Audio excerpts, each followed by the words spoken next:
തൃണമൂൽ കോൺഗ്രസിലെ പ്രതിസന്ധിക്കിടെ ബംഗാളിൽ പ്രതിപക്ഷ ഐക്യത്തിന് ആഹ്വാനവുമായി മമത.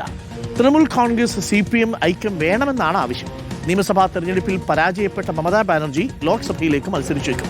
മാസർഹത്ത് ലോക്സഭാ മണ്ഡലത്തിലെ ഉപതെരഞ്ഞെടുപ്പിൽ സ്ഥാനാർത്ഥിയാകുമെന്നാണ് സൂചന. വിവരങ്ങളുമായി നോബൽ മാരിക്കാരനുണ്ട്. നോബൽ മാരിക്കാരൻ, പല തന്ത്രങ്ങളും മമത പയറ്റി നോക്കുന്നു.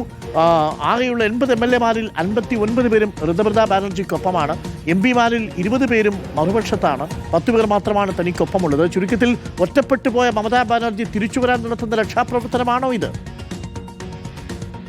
അരുൺ, പശ്ചിമ ബംഗാളിൽ വലിയ തിരിച്ചടികൾ നേരിടുമ്പോൾ തൃണമൂൽ കോൺഗ്രസിന്റെ സ്വന്തം കൈപ്പിടിയിൽ ആക്കാനുള്ള നീക്കങ്ങൾ സജീവമാക്കുകയാണ് മമതാ ബാനർജി. ആദ്യഘട്ട പുനഃസംഘടന മമതാ ബാനർജി ഇപ്പോൾ പൂർത്തിയാക്കിയിരിക്കുന്നു. പശ്ചിമ ബംഗാൾ തൃണമൂൽ കോൺഗ്രസ് അധ്യക്ഷനായി ചന്ദ്രിക ഭട്ടാചാര്യ ഇപ്പോൾ നിയമിച്ചിരിക്കുകയാണ്. യുവജന വിഭാഗം അധ്യക്ഷയായി സയോണി ഘോഷിനെയും നിയമിച്ചു.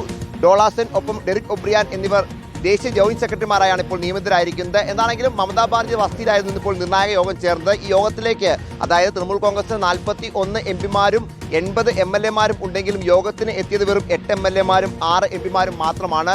മമതാ ബാനർജിക്കൊപ്പം ആരെല്ലാം ഉണ്ട് എന്ന് ഈ സംഖ്യ നോക്കുമ്പോൾ നമുക്ക് വ്യക്തവുമാണ്.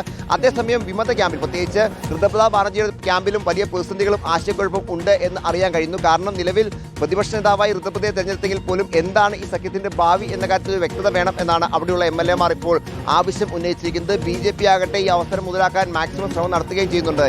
ഇപ്പോൾ സുവേന്ദു അധികാരിയാണെങ്കിൽ 20 TMC MP-മാരുമായി ദില്ലിയിലേക്ക് എത്തും എന്നാണ് അറിയാൻ കഴിയുന്നത്. അവിടെ കേന്ദ്ര ആഭ്യന്തരമന്ത്രി അമിത്ഷായുമായി കൂടിക്കാഴ്ച അടക്കം നടക്കും എന്നും വിവരങ്ങൾ ഉണ്ട്. എന്താണെങ്കിലും മമതാ ബാനർജി ഓരോ ദിവസവും വലിയ തിരിച്ചടി പശ്ചിമ ബംഗാൾ നേരിട്ടുകൊണ്ടിരിക്കുകയാണ്. പല നേതാക്കളും പാർട്ടി വിടുന്ന സാഹചര്യം ഉണ്ട്. അത്തരത്തിൽ വലിയ പ്രതിസന്ധികളിലേക്ക് പോകുമ്പോഴും എങ്ങനെയെങ്കിലും പാർട്ടിയെ പിടിച്ചു നിർത്തുക എന്നാണ് മമതയുടെ ഒരു നീക്കം. അതിന്റെ ഭാഗമാണ് ഇപ്പോൾ പുനഃസംഘടന അടക്കം നടത്തുകയും ചെയ്തിരിക്കുന്നത്. അതോടൊപ്പം തന്നെ ഋതുപ്രതാ ബാനർജിയെ പ്രതിപക്ഷ നേതാവായി തെരഞ്ഞെടുത്ത നടപടിക്കെതിരെ തിങ്കളാഴ്ച ഹൈക്കോടതിയെ സമീപിക്കാനും മമത തീരുമാനിച്ചിട്ടുണ്ട്.